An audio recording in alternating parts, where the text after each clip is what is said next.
Listen to your heart. Your heart is never wrong. Always face the truth. Your heart won't lead you home. Welcome to Soul Wealth, wealthy conversations that nurture the soul.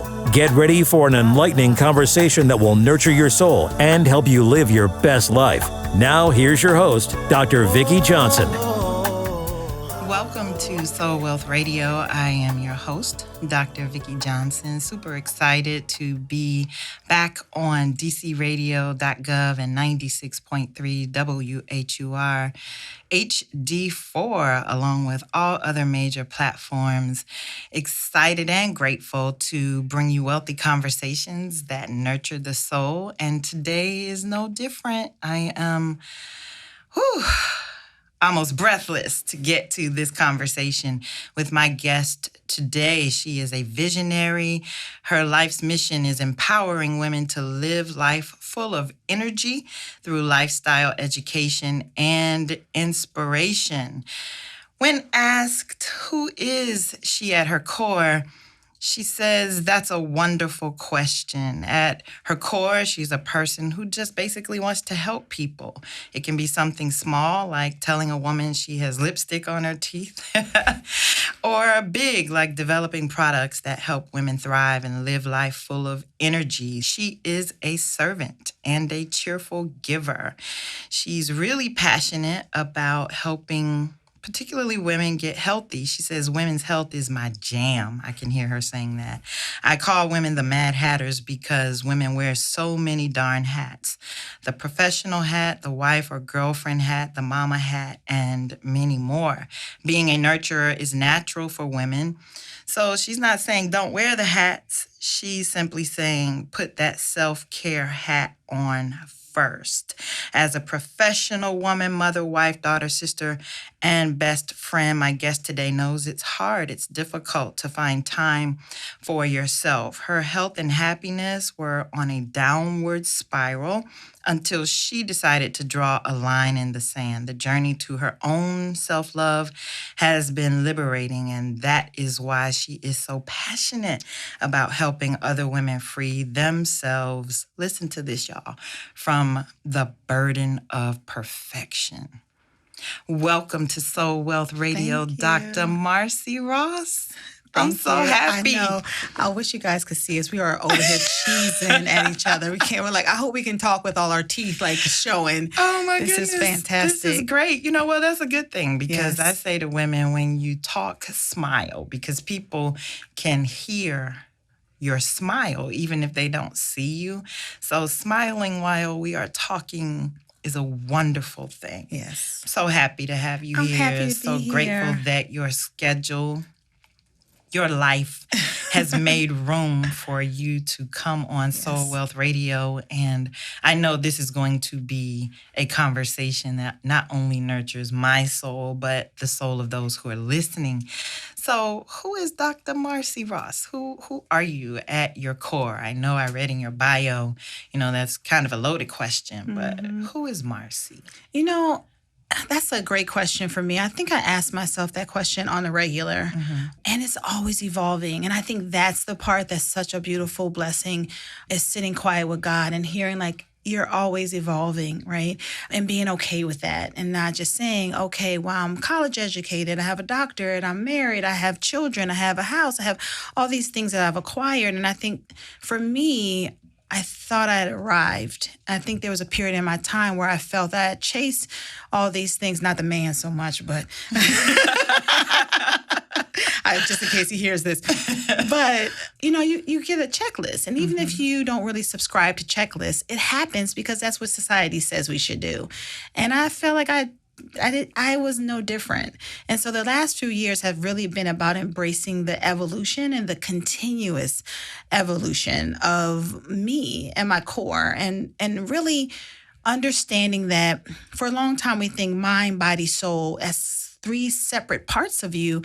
But as you start to really walk in your purpose and really understand yourself, you become just one big you. Yeah. I don't see myself as a soul, a mind, or a body.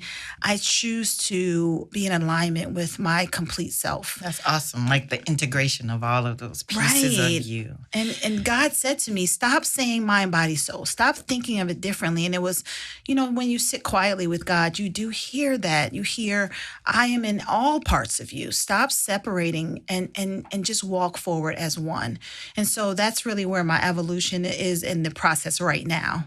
How did you get to this place? You said something that I read about you in your introduction about the burden of perfection. Talk about that. Where did that come from? Yeah. How were you even able to articulate that? Yeah, I wish I could say that I was enlightened just because, that's just how my spirit rolled, right? But it was a conflict in my life. There was a downward, for me, like I say, the downward spiral. My husband and I have been married for 7 years, and I can truly say that I married the love of my life. Like, I love him. I feel like I couldn't have been anyone else's wife. He is my friend. We have a great friendship. But, all friendships the toll can destroy any friendship, no matter how strong. If it's not really taken care of, it breaks.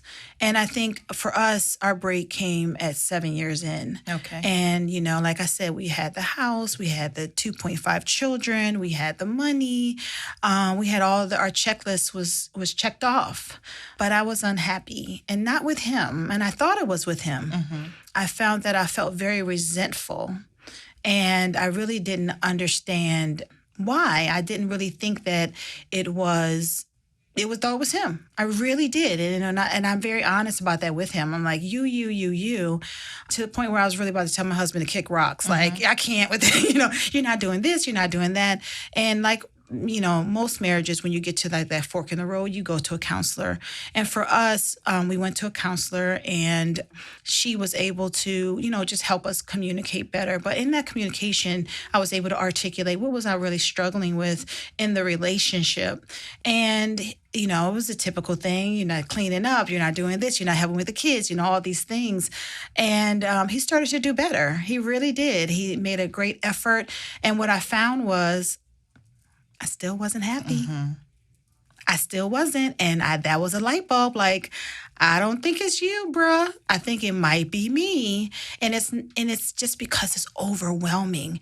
And I did not give myself space to say, I'm overwhelmed. Mm-hmm. I felt like a failure, even though I'm educated in this big old house with the man of my dreams and everything. My children's going to a great school. Everything is wonderful. And I felt like, I didn't really have the space to say, this is overwhelming. They make it look so easy on TV. You know what, Marsie? I want to go deeper into that for just a moment, because so many women live in overwhelm and call it other things. Yes. And consequently, we lose a whole lot. Mm-hmm. We lose ourself, we lose our creativity, we lose our well-being, quite frankly. And we start to blame outwardly instead of going inward. So it manifested for you in unhappiness. Mm-hmm. But can you just talk about the journey a little bit to your overwhelm? Like, where were those expectations coming from? Were they self-imposed?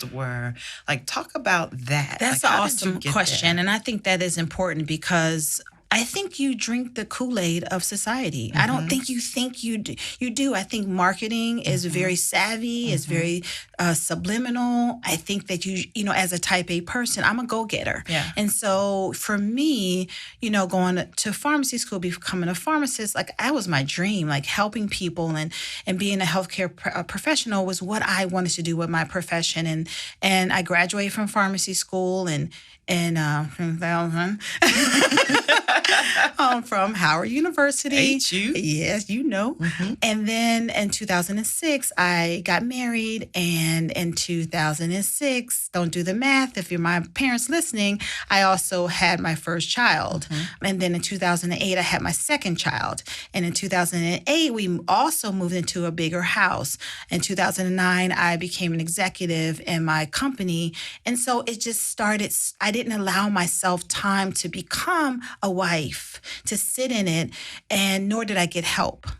So I think that's the thing. Like we got married, we had marriage counseling, but after we were married, we didn't really have anybody to help us kind of through the transitions that we would naturally go through that we had no idea. Like we didn't know, right? We said our vows, but that was like a wing and a prayer. Like we love each other, but we don't, like you live your vows, right? And so we really had no idea. And so I went from a very, confident, like, I love my 30s. I love the season I was in before I got married. And I think that light and that confidence is also what attracted my husband to me, right? What attracted all the things that were coming to me was because of how I felt about myself in that season.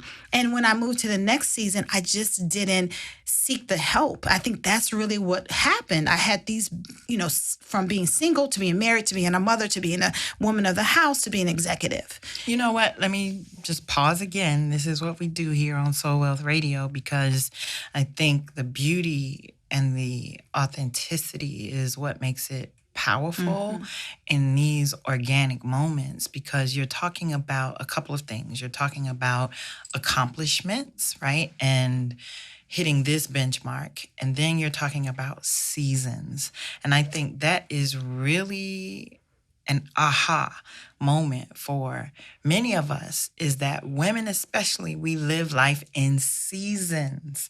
So your singleness is a season, married is a season, motherhood is a season, moving from career to another career or entrepreneurship is a season, taking care of children, older parents. Like you live in seasons. And if you are not aware that the season has changed, the things that used to work before don't work in the new season. And if you don't have insight and support and help, you begin to feel like a failure. You then misdiagnose what you're going through. And it's like walking around in summertime with a winter coat and hats, or vice versa. Like we, in really cold weather, with a t-shirt and shorts and flip-flops on. And that leads to other things. So I think a lot of your ahas that you're sharing are filled with wealth, right? Nurturing our soul, just really powerful. Talk about for us, who or what inspires you? Yes, I definitely want to share that because I'm full of inspiration right now. I want to take a step back because I think you actually really picked up on where I'm at in my life right now, because someone asked me just today, what's your New Year's resolution? And I said, I'm not really living my life in years. I am living my life in seasons. This has been, I would say, me and my husband have been married for 14 years. So just understand that I think the most important thing is anyone listening to this is where I'm at now, and understanding myself and my self-actualization, right, started many years ago. And so looking at it as, I want to be there. I want to be where this person is. It's all about the journey, the journey that I'm on, right? It started with that self-awakening and that self-awareness that for me was, guys, that self-care. Right, so I'm thinking for me, once I realized that it's really not him, and I needed to step back from the job. And I didn't quit my job, but I took time from cleaning the house instead of going to work out. I love to work out, but I surrendered that because I thought I had to. Right, I did laundry. The house needs to look like this all the time. You need to do this, and so I became this taskmaster. And I think that for me being able to step away and to rediscover myself. And I started through going back to what I love to do, like work out and hang out with my friends and do these things. And my husband actually really always all those years encouraged me to do. I put myself on as I was a martyr, and so I think that you have to be aware of what you're doing. And it starts with, I think that self-care opens your mind up, right? To just be able to know who you are and just own your stuff. Yeah, and giving yourself permission. Permission is a big deal. And I think that's actually what women don't realize. When we hear, especially to me, women of color, they hear, oh, go out and live your best life. Go out and you deserve it. I think for a lot of women, it doesn't resonate because they haven't given themselves permission to do things differently than their family members do. Maybe they're like, I want to change my diet, but that's not how we eat. I want to do this differently. I want to travel, but that's not what we do. I think giving yourself permission to listen to what truly is pulling you, right? We are a ball of energy, and we're connected to a universe of energy. Yes. And how do we plug into that? And how do we really understand the power that exists within us? It's bounteous. It is. And so, No, this is awesome, right? And I want to get through the questions, but I'm pausing intentionally because I am sure that some of our listeners are like, yeah, that's what I've been feeling. I just could not articulate that, because another misnomer is that if I embrace the transition and if I become selfish and start thinking about me and walking out this journey of self-care, I am going to lose some people. I'm going to lose some friends, because then I'm going to be accused of acting different, being different. And the truth is, you are different. And you have to have some courage to make that shift so that you can step into your best self to live your best life. So who inspires you? What inspires you? I find inspiration now that I feel like my eyes are open and I feel that I am living a life that it's on my own terms. I don't feel like I'm pulled into doing what society wants me to do, what, the track that I feel like I'm supposed to do. And so right now I'm inspired by audiobooks. Okay. I'm inspired by introducing my sons to this version of me. I think that just being open is so inspiring for them to see it so that they can give themselves permission.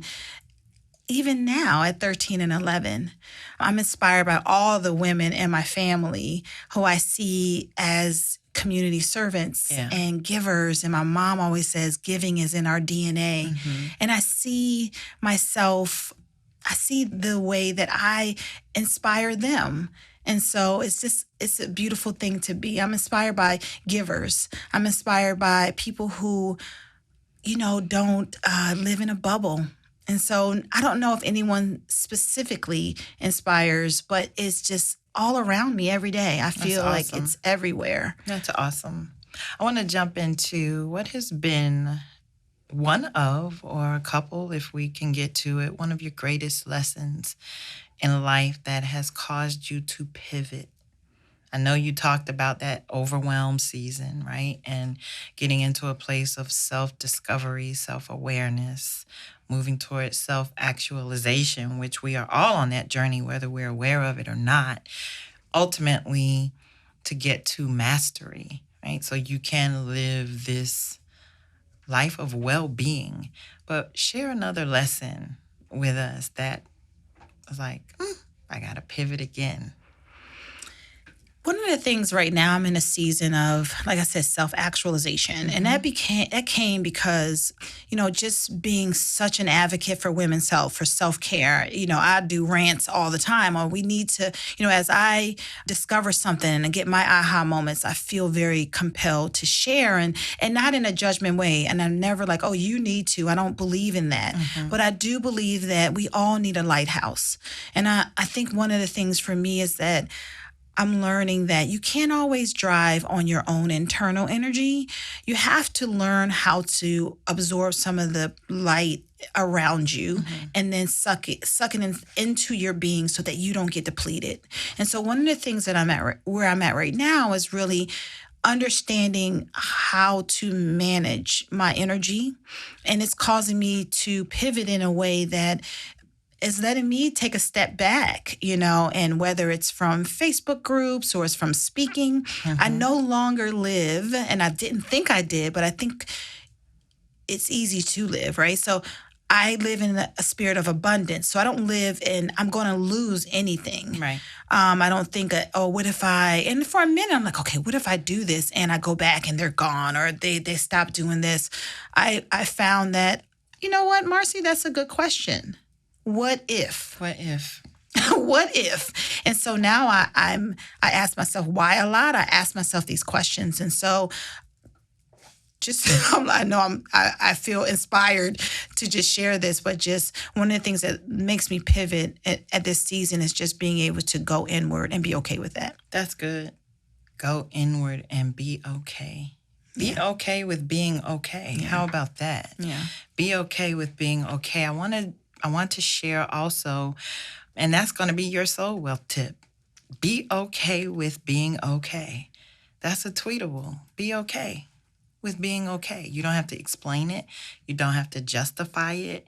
You don't have to judge it or feel bad about it. Be okay with being okay and allow other people to have their own interpretation of your okayness, right? And I say, I heard one of my mentors say, be where your feet are.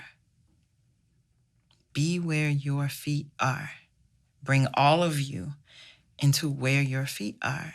Be present. Mm-hmm. Be present wherever you choose to be. If you can't be fully present, don't do it. I agree. If you ever look at pictures of an old picture of yourself, I think it's the most visual way for you to realize you're not getting that moment back. Mm-hmm.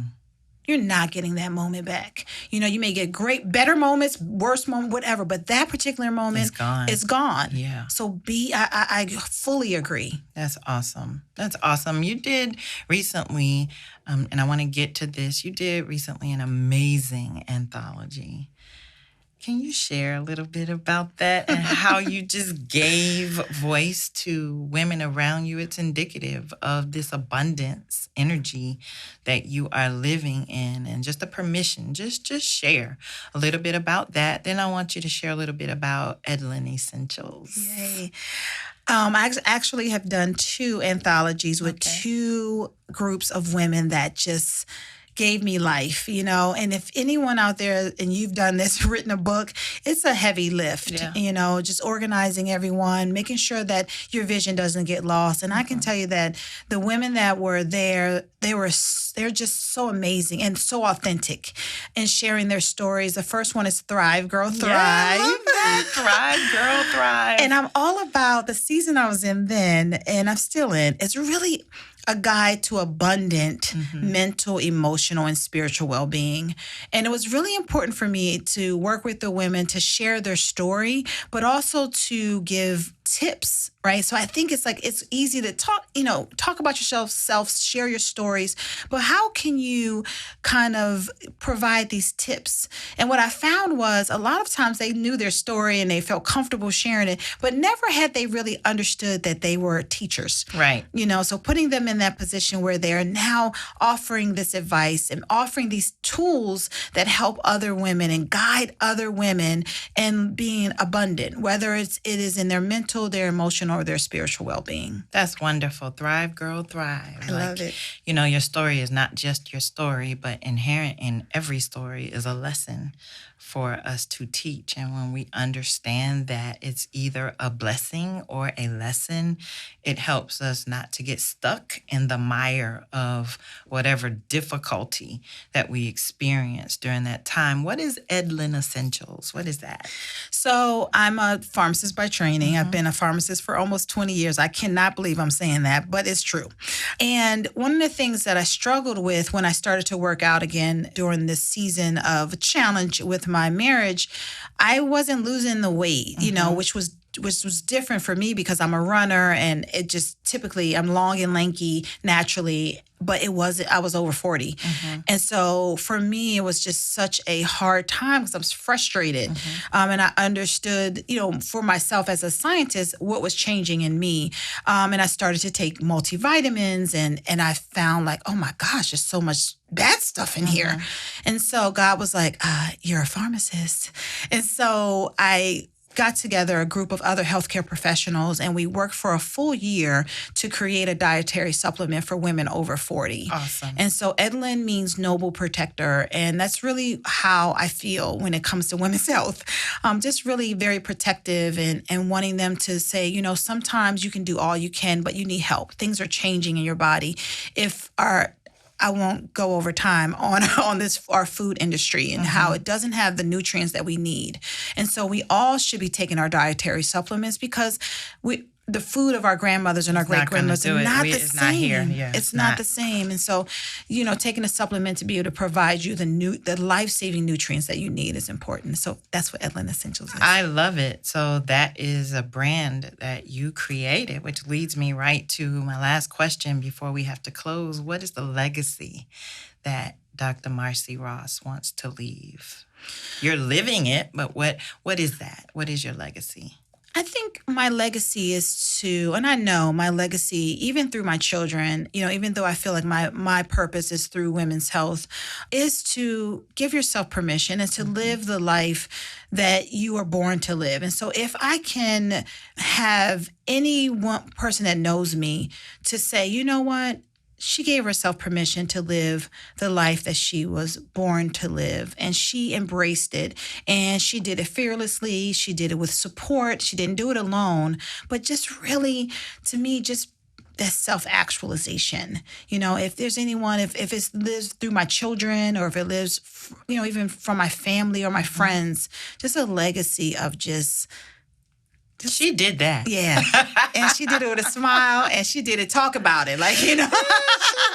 How can our listeners connect with you online, Marsie? Where can they find you? Where can they find your products, these amazing supplements for women over 40? How can we find you online? I'm all things Dr. Marsie, and it's DrMarsie, and that's on Facebook, Instagram, Twitter. And you can go online and order your vitamins, ladies. We're actually working on a liquid supplement line as well, so we're definitely growing. Go to www.edlin, and that's EDLYN, essentials.com. Thank you, Dr. Marsie Ross. Dr. Vikki This has Johnson. been amazing. Wealthy conversations that nurture the soul. Again, I am your host, Dr. Vikki Johnson. I invite you to visit my website, VikkiJohnson.com, and that's VIKKI. Johnson.com, where you can get my latest book, Soul Wealth, Finding Vision, Compassion, Authenticity, Abundance, and Legacy in the Midst of Chaos. Again, thank you for listening to this edition of Soul Wealth Radio. Soul Wealth is your birthright. So go out into the world and live full so you can die empty. Thanks for listening here on dcradio.gov and 96.3 WHUR HD4. Until next time, peace. You've been listening to Soul Wealth, wealthy conversations that nurture the soul with Dr. Vikki Johnson. Soul Wealth is not just a brand, it's a lifestyle of vision, compassion, authenticity, abundance, and legacy created one conversation, one choice at a time. For more information, visit VikkiJohnson.com or click on Soul Wealth at dcradio.gov.